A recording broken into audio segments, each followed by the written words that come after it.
Hey guys, don't worry, I'm here to help you to fix this problem with the step-by-step perfect solution. So let's begin.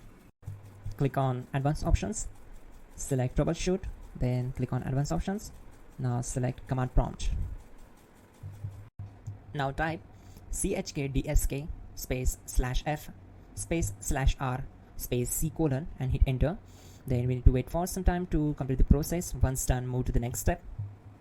Now we need to type this command c colon and simply press enter. Now type cd space c colon / and hit enter to execute the command. Type cd space windows and simply hit enter to execute the command. Then type cd space system32 and hit enter to execute the command. Now type cd space config and simply press enter to execute this command. Now execute this command.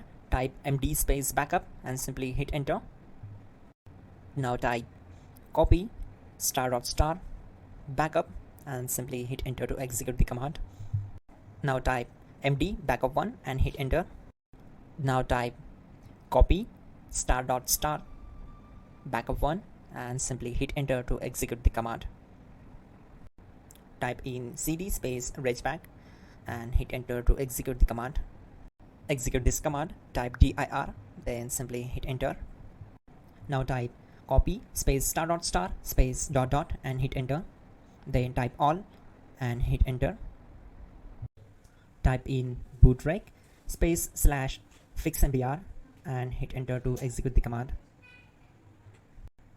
Now type bootrec space /fixboot and hit enter to execute. Now type in cd space c colon / and simply hit enter to execute the command. Now type cd space windows /system32 /config /regback and hit enter to execute. Type bcd edit space /export space c colon /bcd backup and simply hit enter to execute this command. Now type cd space c colon / and hit enter. Now type this md space boot and hit enter. Type cd space boot and hit enter. Now type md space bcd and simply hit enter to execute this command. Type cd space c colon / and hit enter. Now type attrib c colon /boot /bcd -h -r -s and hit enter. Now type run space c colon /boot /bcd space bcd.old, then hit enter. Type bootrec space /rebuild bcd and hit enter. Type exit and hit enter. Now click on continue. It will restart your system. So that's it guys, your problem is solved and you're good to go.